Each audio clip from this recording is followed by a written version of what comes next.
Ken Trahan with Lenny Vangilder. It's our first NBC Weekend Review brought to you by First NBC Bank with 31 locations throughout the greater New Orleans area and beyond. That's First NBC Bank, proud sponsor of SportsNola.com. It was a demolition in the Mercedes-Benz Superdome. 49-17 Saints win. It could have been worse. That's how dominant the Saints were, with eye-popping numbers, records all over the place. Dallas was basically helpless against the Saints offense. Maybe as dominating a performance on both sides of the football as we've ever seen a Saints team put up with the numbers that we saw. Record-setting performances on offense, a defense that continued to get off the field. Dallas only ran 43 plays.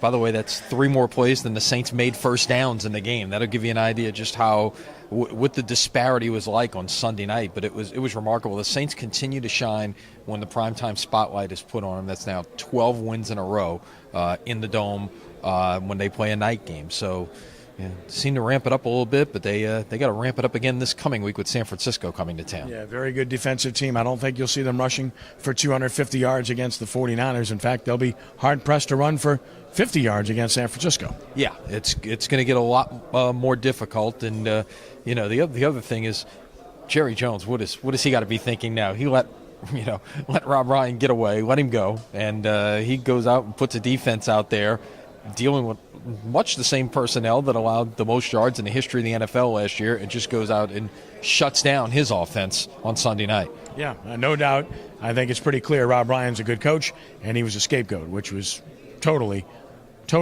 understandable when you've watched what you've seen this year. As for LSU, it's basically playing for whatever bowl they're going to play in now. They have no shot at anything else after being whipped by Alabama, just taken apart in the second half after playing pretty well in the first half. Yeah, I think they just got worn down is what it came down to. This was a team, they played Alabama to a standoff for nearly 2.5 quarters. At the end of the day, Alabama just relentless, just wore this LSU defense down, and they could not get off the field and let the offense have a chance to get back out there. And even when the offense did get a chance with some field position late in the game, they couldn't capitalize on it. So, one of those where I'm not sure that the score necessarily reflected the type of game that we saw for most of it. But in the end, a loss is a loss. And like you say, LSU is out of the national championship, pretty much out of the BCS picture. A week off this week to kind of lick their wounds, and then Texas A&M, Johnny Manziel coming to town in a week and a half. And as for Tulane, just no offense. If you can't score, you can't win, and their offense has simply disappeared the last couple of weeks. Yeah, really self-destructed in a number of instances on Saturday. Got down to the 1-yard line and fumbled. A lot of pre-snap penalties, 14 penalties in all, that took away chances.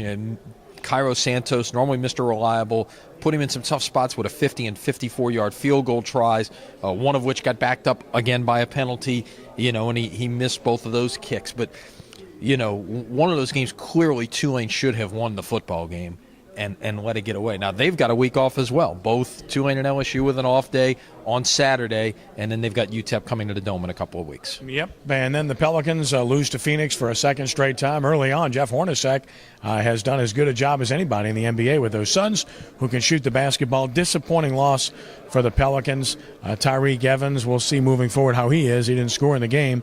And then, of course, Holiday being outplayed by Bledsoe for a second time in less than a week. Yeah, on the positive note, you had a solid performance on Friday night against the Lakers. First time they've beaten the Lakers in the regular season in 12 games. And Anthony Davis was sensational. And, we've quickly becoming spoiled by just how good he has been early on in this season. And ideally that continues. Another shot at the Lakers come Tuesday night. The West Coast trip continues. They finally get back home on Saturday against Philadelphia. And, of course, we have our Sports Nola TV show tonight, Monday night, 6 p.m. Ricky Jackson, Torrance Small, Brian Ellie Walsh, and I. And kudos and congratulations to our colleague Ricky Jackson for being part of that first Ring of Honor class for the New Orleans Saints. Yeah, absolutely. Well done ceremony at halftime, and good to see Ricky and Archie Manning and Willie Roaf getting their due and in perpetuity now on the facade of the terrace and the Dome. And we look forward to the high school football playoffs, which begin this week, convoluted as they are with byes and 9 classes and 99 games this coming weekend. Count them. Lenny? I counted, and you know how I am about counting. I counted 347, so I must have been a little off. So. That's Lenny. And I'm Kenny. Thank you, buddy. Yeah, we'll see you later this week. That's our First NBC Bank Weekend Review, brought to you by First NBC Bank with 31 locations throughout the greater New Orleans area. That's First NBC Bank, proud sponsor of SportsNola.com. For Lenny, I'm Kenny. Have a great weekend. God bless.